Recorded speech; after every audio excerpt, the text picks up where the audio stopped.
Welcome everybody back to the Spin Rack. Today we're talking about Tiger King, the #1 show in the U.S. on Netflix. I mean, just watching this is the craziest thing I've ever seen. It's not something I normally would have watched, but yo, dude, it's the craziest story. I have my boy here, Cal. I got my boy here, Petey, and we're gonna be going in depth on this sucker. You know, what makes this movie? Why is it entertaining? Why are people fascinated by this? And what the hell it's all about. Dude, Petey, you have anything? Can you give us a brief intro into this? You want me to? No, you get the intro to this. Okay. Yeah, you do it, Mars. Thank you very much, Cal. So the intro, so this is basically the basic premise of this is there's this guy named Joe Exotic, and he is gay. Don't stop! Don't do that. Stick to the point. Joe Exotic. This show is about Joe Exotic. That's the Tiger King here that we're watching right now. And it's about him and his battle with Carol Baskins and how he, from raising big cats throughout the country and selling them, and how this got him into a whole heap of different troubles. I mean, there's so many stories. All the characters here who claim they're in love with cats, that they want to save these big cats, they're all in it doing different things. And it's really messed up. It's like you have it's like the mob. When you're dealing when the FBI wants to get an informer, they have to get a mobster who's done bad things. So in this show, I think there's just a crazy situation where you have a whole bunch of people doing that's one of the 3 biggest illegal businesses in the world, right? Oh, the selling cats, the selling of big cat. Yeah. In hunting or the hunting, selling, owning of endangered species, drug trafficking, and illegal sex trafficking. Those are the 3 largest. That's the 3 largest black markets on the planet. What about gambling? I thought that would have been big. All right, let's stay on topic. Let's stay on topics. Don't. Well, no, he was like it's really wild. No, because Mars is saying it's really wild. This mob style mafioso, but that's what it is when you're dealing with animals like this. These are endangered species. You're not supposed to have them unless you're providing rescue services, safe habitat for them. But there's still a lot of money. There's still a lot of money in these animals. There's still guys who are like, oh, if you can get me some, tiger dick. I can come over here, make some powder for you. And okay, you'll wait. We're on YouTube, right? So we cannot say stuff that's gonna get us. Okay, I'm sorry, tiger glands. If you can get me some tiger glands. Now, one of the things is they catch all these different safaris at this sort of later period in their careers. Obviously, Joe Exotic when they start the series, they don't tell you where they are, but they hint that he might have gone up the river, and then they get to Doc Antle, and he's big, and he's bigger than anyone that we've seen so far. We see some of the smaller people like, was it Stark? And then we see Carol. Carol has her own thing. So we see them, and they have, even though there's differences, there's similarities as far as how they draw people in to work for these safaris. So that's what you kind of get into. So when you get to Joe Exotic, he has a lot of people that seem like they had been down on their luck. And there's a lot of drugs involved in his thing, a lot of meth. You can see from the signs how the people are living that they're going through that. Where you go to Doc or the Antle, he's kind of like, he's got a harem. It's like he's got the animals, the safari, the elephant, all this stuff, and then he has all these wives or girlfriends or whatever. And he's a specific type, which is of course right around 17 or 18, and they're sort of stuck in this thing. So then you go to Carol, and she seemed to have had many of like there for the cats and the animals, and she's saying she's taken in a lot of these ones that were sort of pushed away or bought by a family that couldn't handle a big cat. But then some of her secrets come out. So there's a lot of interesting stuff that comes in this whole sort of docuseries. And it kind of and a lot of people who were, I think the print was on Inside Edition, a documentarian who was trying to do a reality show with Joe Exotic. So you get a lot of pieces of this, not necessarily a puzzle, but all these different people and all these different stories, and see how they're similar and see how they're different. I mean, that's true. I mean, the big thing about this is that all these characters here are just big personalities. Joe Exotic is the one that this show is called is dealing with, is the focus of the story, but he's not the only one. You have his antagonist, Carol Baskins, and her whole story. You have Doc Antle, or Lord Bhagavan, who is it seems to me to be the well, but that's the meaning of his name. Yeah. Yes. Bhagavan Antle. Like, Antle. So call him Doc Antle. So that's an easier way to say it. I think it's Doc Antle to the public and Bhagavan to his Lord Antle. It's the personalities, and you also have on the other hand, I mean, those guys their personalities are strong, and because of the personalities that they have, they bring people to them. So here you have Joe Exotic. In order to get these cats and to sell them and to get people want to touch cubs. Let's get down to it. The real key thing is that it's cubs that they all fall. You know, people love to see the animals. A lot of them like to touch it, and because of that, these are rare and endangered species. And the fact is that here in the United States, there are more big cats, more endangered species of cats bred here than there are in the wild, which is it's kind of crazy because you're trying to save these animals, but yet if they should be extinct in the wild, there's no problem because here in America we got double the amount, and that's crazy. And that's because it's a profit motive, as Kyle was saying. You know, there's a profit. It's profit, and also that there's less and less safety for them in the wild. Okay, because the whole idea of the illegal trafficking when it comes to an endangered species is that it's not just, okay, I would like to own one. You got guys who will go onto these preserves. They're not as well protected as people may think they are. So you get some right guys. You're going onto a large piece of land to go hunting. Okay, that's what you're doing. And if you're a good hunter, you can go kill the animal. And by the time the rangers find out that you have done this, it's too late. They can't be there. They can't be there all day and night looking to protect these animals, especially since a tiger would probably kill them at the end of the day for trying to protect them. So you have that catch-22 about the whole thing, but you can't raise them here because then it defeats the whole purpose. But over there, they don't give them there's not adequate protection. If you can keep the guys from getting onto the game preserves, you don't have a lot of that issue with it. But there's a lot of loopholes, and then it's just like regular prison where if you pay a CO, you can get certain things. You pay certain guys, hey, maybe you can get on here, and the next thing you know, you're making off with tiger glands. Yeah, that's true too. I think here in the United States there's a big business on this too. You have preserves where they allow you to hunt the tigers too. But here in this particular case, you have them in the zoo. That's basically what they are. They're zoos where people can come. And the money comes from petting these little cubs, because, they're not dangerous. But once they get large, that's when the situation changes and what happens to them. So sorry? Did you ever see that? There was a show where they were showing cheetah races. I don't know if you ever saw it. No, I never saw it. No, literally, they had people, and it was literally going to seeing the horses. Over at OT, when OTB used to be something, but it was a cheetah race. They would come out and they would have the cheetah, and they had 4 or 5 cheetahs racing.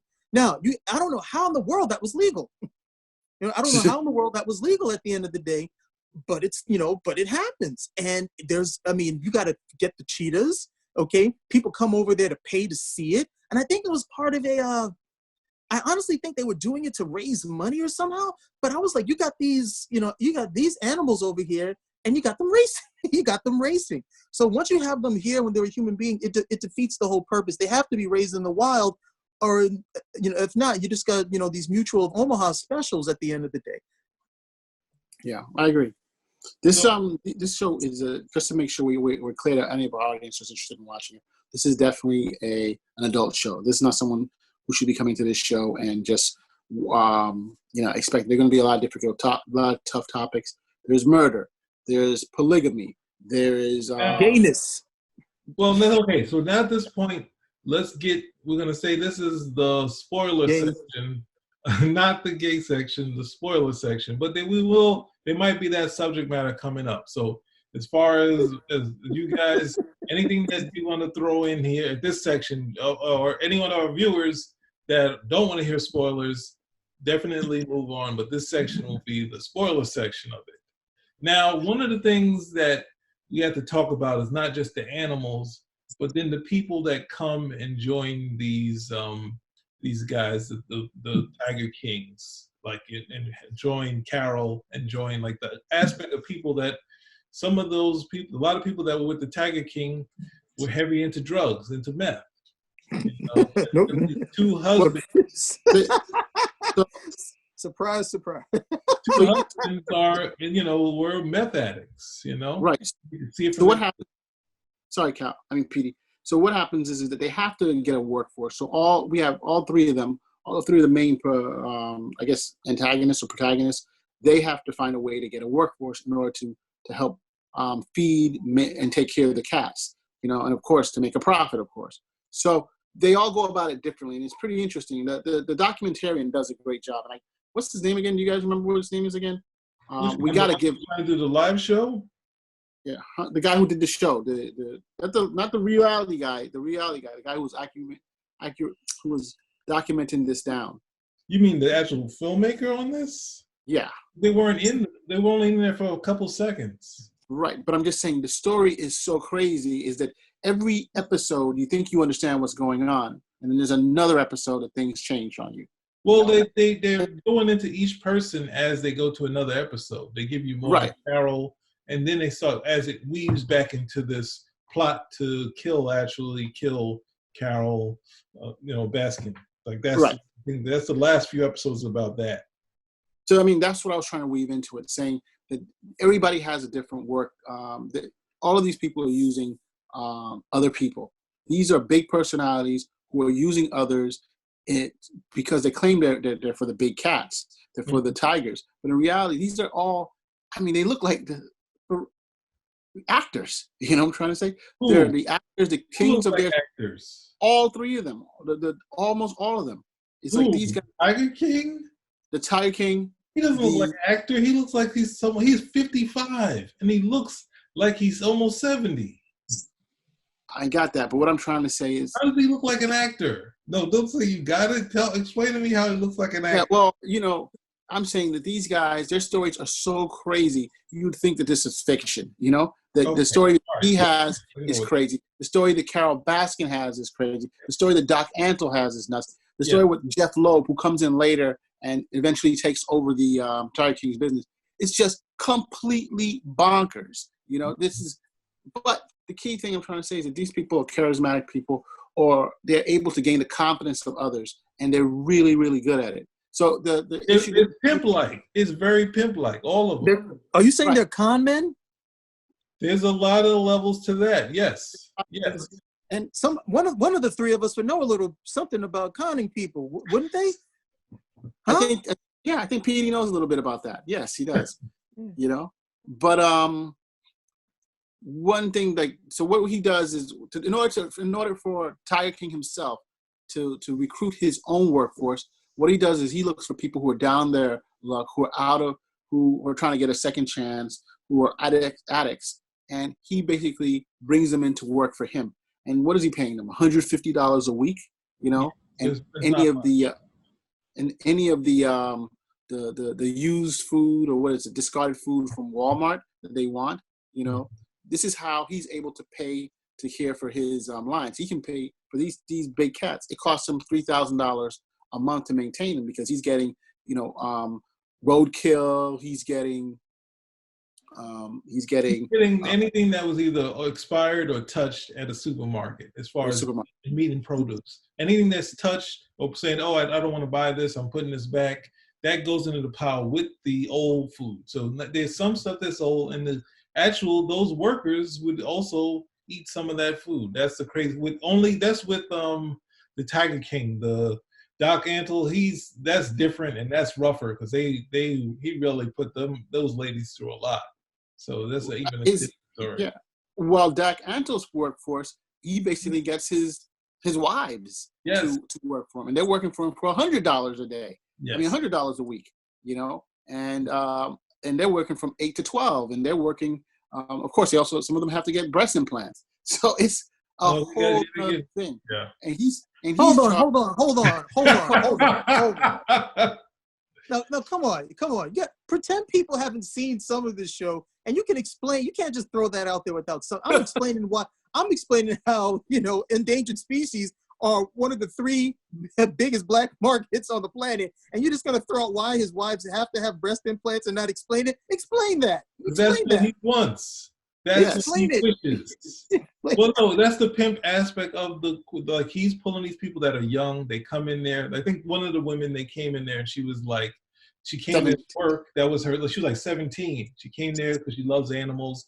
Obviously, a lot of kids want to be veterinarian. The idea when they start out is I want to be a veterinarian and get to be with animals. And the next thing you know, you're vying for position with this person. It was just basically like just like meeting someone that's down on their luck, and they he's able to mold these people like the way Pimp does to the person on the street that's down on their luck. See, I'm glad you said that, because pretty much the show is pimping with tigers. Yes, it is. It's the new pimp game. It's the new pimp game. Well, it's an old game because it's been going on for some time, and you have with Doc Antle, he's on TV. He's been on 400. He's been consulting or been on TV with Letterman. TV shows, movies, Dr. Dolittle. He was the consulting guy for all those things. Yeah. So it's like he's not a nobody. And his operation, you can see, is much well taken care of, much well done, much well run compared to the Tiger King. Tiger King is based in Oklahoma, whereas Doc Antle is based in the Carolinas, right? And then you have Carol Baskin. She's based in Florida, and she has volunteers. She's rich. Nobody gets paid. And they come in different levels. They have to spend a certain amount of years before they're considered like one of the top people. Free volunteer work, cleaning out tiger cages and stuff like that. So and the kid's a crazy part about it. She has the tigers in cages just like the Tiger King, just like Doc Antle. Well, she doesn't interact. She doesn't touch them. She doesn't do anything. It's all cold and just saying, hey, they're protected. We've wound up with a lot of their tigers, but the harder thing is that even though I think Carol said her husband used to do it, that all of them start selling baby cubs. Like that probably also pays the bills, is selling of baby cubs. Yeah. Grabbing them from the mother. Like I said, they're able to successfully do that in captivity versus not being able to do that in the wild. But they're able to do that. And the crazy part about all this story is that while they are antagonists, they all started or were helped by Doc Antle, When Carol Baskin was starting her thing, she was getting cubs or tigers from Antle. When Tiger King was starting stuff, he was getting it from Doc Antle too, So, okay, let me see if I understand this. Let me, for the guy who's looking on the outside in, pretty much this is a story of some cat who's pimping with tigers. Okay, and what he realizes is that he doesn't really have the wherewithal to keep up with this. So his is bargain basement, but he can't really keep up. So eventually, some of these tigers are going to go off to his competition.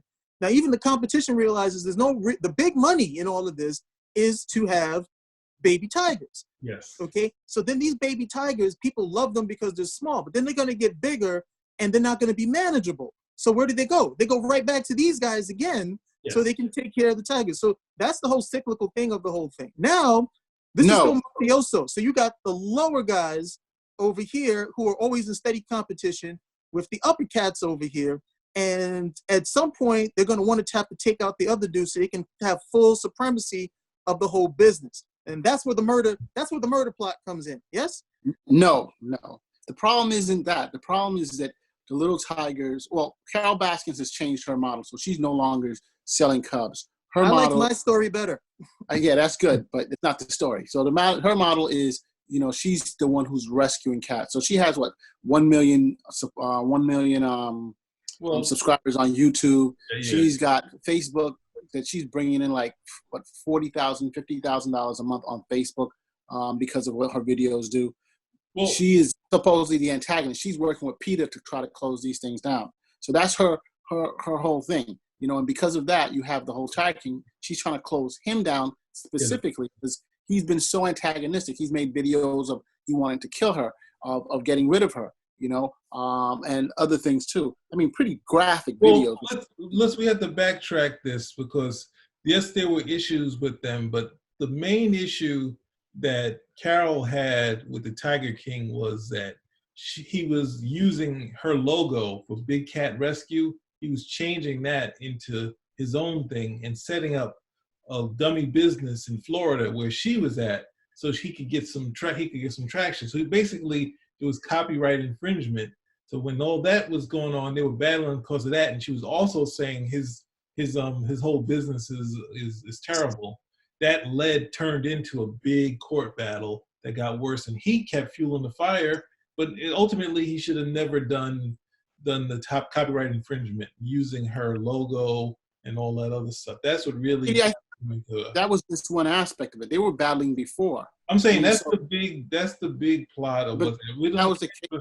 That's where the case went through. But in terms of the Tigers, what Cal was saying, the problem is that once they get rid of the Cubs, what happens to the big Tigers? Because no one has all these big Tigers.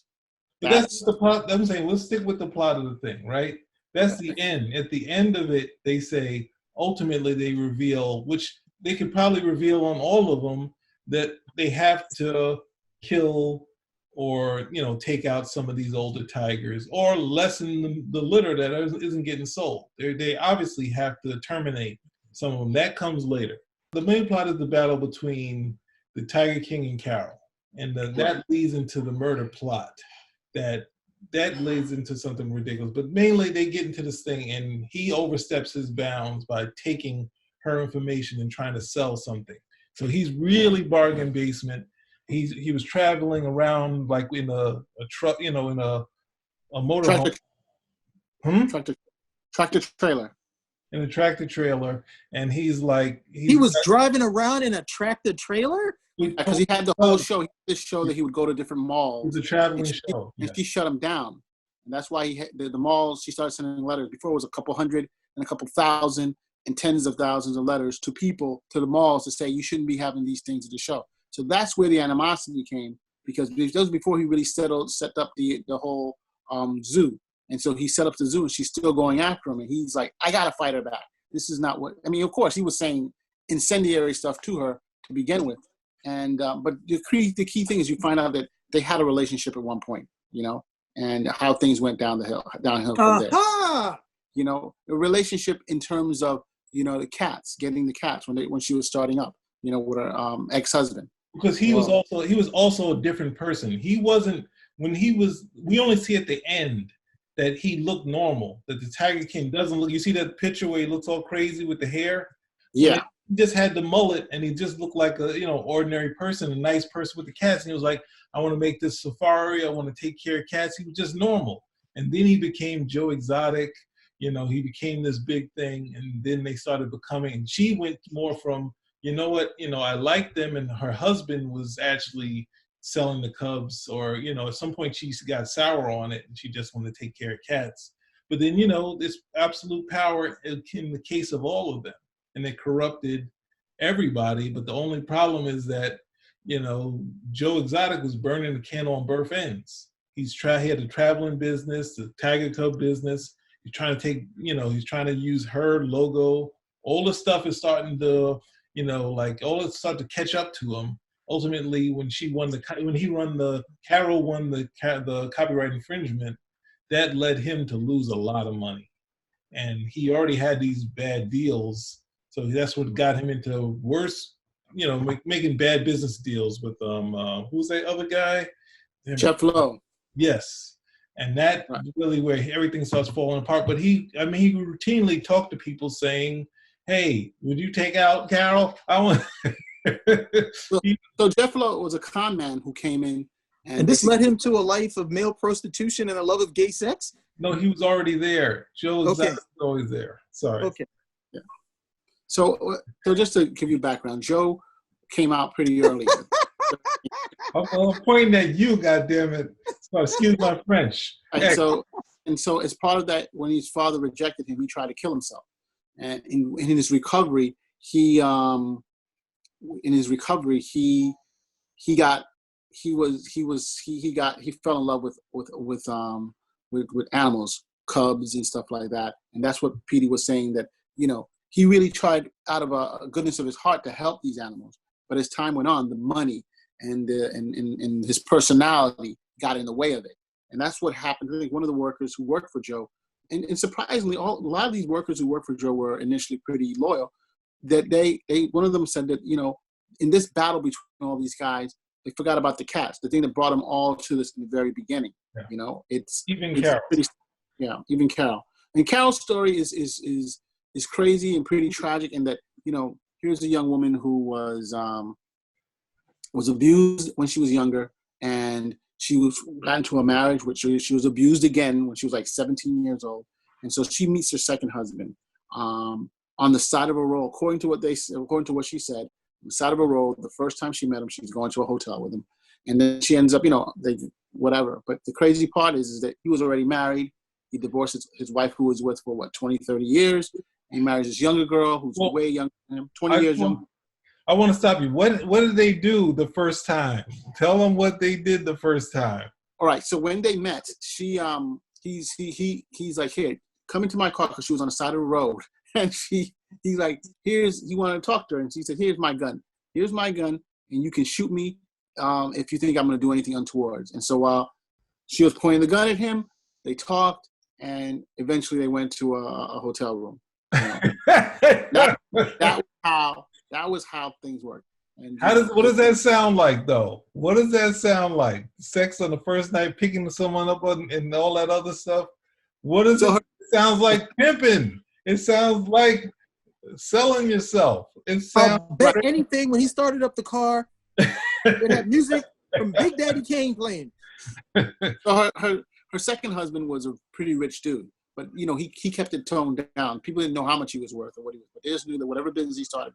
And so he, with Carol, got into the whole animal, I guess, breeding business, buying and selling. And this is how they connected to these other guys like Joe Exotic and Doc Antle and Scarface, who I talked about that later. And so what happens is that this guy, after several years, him and her start having problems. And he starts telling people, hey, watch out for her. He gets a restraining order with her, but he moves in still with her. The husband of Carol's first husband. So it's her second husband. Sorry, it's her second husband. She's now married to a third one. Yeah. So he sets up his he gave his will to his secretary and the power of attorney to his secretary, and he disappears. No one knows what happens to him. Of course the wife is a suspect, but they can't find anything. Eventually what happens is the wife goes to the office when the secretary is not there, and she basically comes back, and she's trying to find, the secretary's trying to find the power of attorney or the will or whatever. She can't find anything. But Carol produces a power of attorney that says, which is the craziest thing, that says that in the event of my death or disappearance, Carol is in full control. And so that's what catches a lot of people, because who writes in these type of things? His the ex-husband's former lawyer, the missing husband's former lawyer, is like, who writes? I know who writes stuff like that. I know exactly who writes stuff like that. Women who kill their husbands. Those are the people who write things like that. Okay, so, that's who wrote it. She wrote it. She found it and she wrote it. She wrote it because she found it. Come on. So one of the things is that she was upset. They were having arguments over a bunch of different things. He was a womanizer, just like how he met her on the side of the road. He'd be going to Costa Rica, doing the animal business there, and staying extended amount of time. So they were having a lot of issues. But now he's gone, and she has the money. His first family is trying to tell people, hey, look what's going on. She's like, basically, if you want to continue to receive money from us, you better shut up. And that's what they were able to do. With that money, she was able to start the Big Cat Rescue, move it away from the selling and the breeding of cats.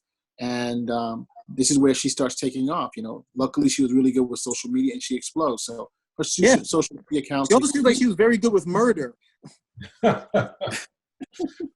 that's one of the things, and they don't plan it. I don't think they plan it to be bad, but you kind of, once they reveal that portion, it's kind of hard to really like her anymore, if you liked her even in the beginning. Because also the other problem is that her second husband had a business partner, and he pulled up a letter and he's like, if anything happens to me, and he tucked it with the business partner, but that was in the business. So ultimately, the wife they rushed in, they broke into all the stuff, and then all those forms were gone. And then this happens a lot that sort of stuff happens with Joe Exotic. We don't know much about Doc Antle, but he's now at the end they reveal something about him.